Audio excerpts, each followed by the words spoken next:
ನಮಸ್ತೆ ಮಕ್ಕಳ, welcome back to my channel. ಇವತ್ತು ನಾವು 7ನೇ ತರಗತಿಯ ವಿಜ್ಞಾನದಲ್ಲಿ ವಿದ್ಯುತ್ ಪ್ರವಾಹಗಳು ಮತ್ತು ಅದರ ಪರಿಣಾಮಗಳು ಈ ಒಂದು ಅಧ್ಯಾಯಕ್ಕೆ ಸಂಬಂಧಪಟ್ಟಂತಹ LBA ಪ್ರಶ್ನೆ ಪತ್ರಿಕೆಯನ್ನು ನೋಡ್ತಾ ಹೋಗೋಣ ಮಕ್ಕಳ.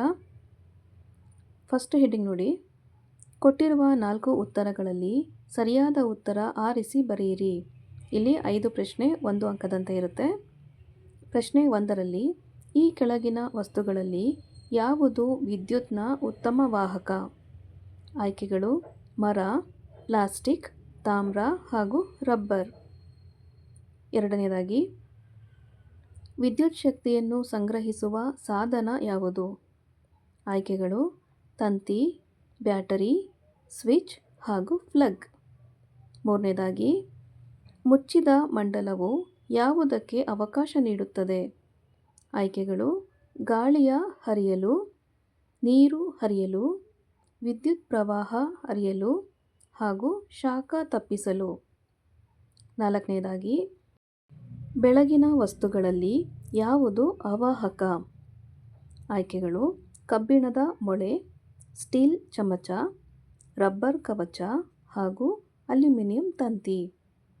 ಐದನೇದಾಗಿ, ವಿದ್ಯುತ್ ಬಲ್ಬ್ ವಿದ್ಯುತ್ ಮಂಡಲದ ಈ ಜೋಡಣೆಯಲ್ಲಿ ಮಾತ್ರ ಬೆಳಗುತ್ತದೆ.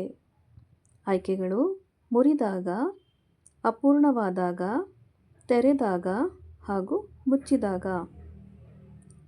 ನೆಕ್ಸ್ಟ್ ಹೆಡ್ಡಿಂಗ್ ನೋಡಿ ಮಕ್ಕಳ. ಬಿಟ್ಟ ಸ್ಥಳ ತುಂಬಿ. ಇಲ್ಲೂ ಸಹ ನಿಮಗೆ 5 ಪ್ರಶ್ನೆಗಳು 1 ಅಂಕದಂತೆ ಇರುತ್ತೆ. ಪ್ರಶ್ನೆ 6ರಲ್ಲಿ ವಿದ್ಯುತ್ ಕಾಂತವನ್ನು ತಯಾರಿಸಲು ಡ್ಯಾಶ್ ಮತ್ತು ಬ್ಯಾಟರಿಯನ್ನು ಬಳಸುತ್ತಾರೆ. ಪ್ರಶ್ನೆ 7, ವಿದ್ಯುತ್ ಹರಿದಾಗ ಉಂಟಾಗುವ ತಾಪವನ್ನು ಡ್ಯಾಶ್ ಪರಿಣಾಮ ಎನ್ನುತ್ತಾರೆ. ಪ್ರಶ್ನೆ 8, ವಿದ್ಯುತ್ ಪಂಪು ಅಥವಾ ಮೋಟಾರ್ ಚುರುಕಾಗಿ ಕೆಲಸ ಮಾಡುವುದಕ್ಕೆ ಡ್ಯಾಶ್ ಪರಿಣಾಮ ಕಾರಣವಾಗಿದೆ.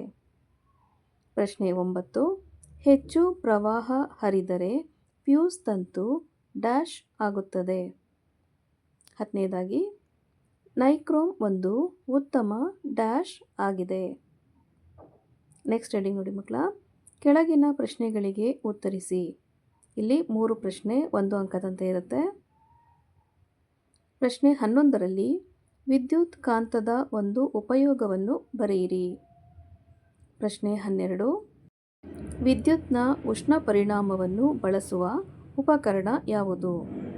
ಪ್ರಶ್ನೆ 13, ಫ್ಯೂಸ್ ಅನ್ನು ಎಲ್ಲಿ ಮತ್ತು ಹೇಗೆ ಬಳಸಲಾಗುತ್ತದೆ? ನೆಕ್ಸ್ಟ್ ಹೆಡ್ಡಿಂಗ್ ನೋಡಿ ಮಕ್ಕಳ.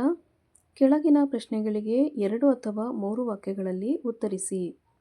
ಇಲ್ಲಿ 2 ಪ್ರಶ್ನೆ ಇರುತ್ತೆ 2 ಅಂಕದಂತೆ. ಪ್ರಶ್ನೆ 14ರಲ್ಲಿ ISI ಚಿಹ್ನೆಯುಳ್ಳ ಉತ್ಪನ್ನಗಳನ್ನು ಬಳಸುವುದು ಸೂಕ್ತ, ಏಕೆ? ಪ್ರಶ್ನೆ 15, ಥಾಮಸ್ ಆಲ್ವಾ ಎಡಿಸನ್ ರವರ 4 ಆವಿಷ್ಕಾರಗಳನ್ನು ಪಟ್ಟಿ ಮಾಡಿರಿ. ನೆಕ್ಸ್ಟ್ ಹೆಡ್ಡಿಂಗ್ ನೋಡಿ. ಕೆಳಗಿನ ಪ್ರಶ್ನೆಗಳಿಗೆ ಉತ್ತರಿಸಿ. ಇಲ್ಲಿ ಒಂದೇ ಪ್ರಶ್ನೆ ಇರುತ್ತೆ, 3 ಅಂಕ ಸಿಗುತ್ತೆ ಮಕ್ಕಳ. ಪ್ರಶ್ನೆ 16ರಲ್ಲಿ ವಿದ್ಯುತ್ ಮಂಡಲದ ಸಲಕರಣೆಗಳ ಹೆಸರು ಮತ್ತು ಚಿಹ್ನೆಗಳನ್ನು ಬರೆಯಿರಿ. ಅರ್ಥ ಆಯ್ತಲ್ವ ಮಕ್ಕಳ? ಈ ಒಂದು LBA ಪ್ರಶ್ನೆ ಪತ್ರಿಕೆಯನ್ನು ಉತ್ತರ ಸಹಿತವಾಗಿ ನನ್ನ ಮುಂದಿನ ವಿಡಿಯೋದಲ್ಲಿ ಅಪ್ಲೋಡ್ ಮಾಡ್ತಾ ಇದ್ದೀನಿ. ನೀವು ಅದನ್ನು ಸಹ ರೆಫರ್ ಮಾಡ್ಬೋದು ಮಕ್ಕಳ. ಓಕೆನಾ? ಈ ಒಂದು ವಿಡಿಯೋ ನಿಮಗೆ ಇಷ್ಟ ಆದಲ್ಲಿ ದಯವಿಟ್ಟು ನಮ್ಮ ಚಾನಲ್ನ ಲೈಕ್ ಮಾಡಿ, ಶೇರ್ ಮಾಡಿ, ಸಬ್ಸ್ಕ್ರೈಬ್ ಮಾಡಿಕೊಂಡು ನಾವು ಹಾಕುವಂಥ ಎಲ್ಲ ವಿಡಿಯೋ ನೋಡ್ತಾ ನಮ್ಮನ್ನು ಎನ್ಕರೇಜ್ ಮಾಡ್ತಾ ಹೋಗಿ ಮಕ್ಕಳ. ಹಾಗೆ ಕಮೆಂಟ್ ಸೆಕ್ಷನ್ ಪಕ್ಕದಲ್ಲಿ ಒಂದು ಹೈಪ್ ಅನ್ನೋ ಬಟನ್ ಇದೆ, ದಯವಿಟ್ಟು ಅದನ್ನು ಸಹ ಪ್ರೆಸ್ ಮಾಡಿ. ಇದರಿಂದ ನಿಮ್ಮ ಹಾಗೆ ಬೇರೆ ವಿದ್ಯಾರ್ಥಿಗಳು ಈ ಒಂದು ವಿಡಿಯೋನ ನೋಡೋದಕ್ಕೆ ಅನುಕೂಲ ಆಗುತ್ತೆ ಅಂತ ಹೇಳ್ತಾ ಈ ವಿಡಿಯೋನ ಇಲ್ಲಿಗೆ ಮುಕ್ತಾಯಗೊಳಿಸ್ತಾ ಇದ್ದೀನಿ ಮಕ್ಕಳ. Thank you for watching. Bye bye.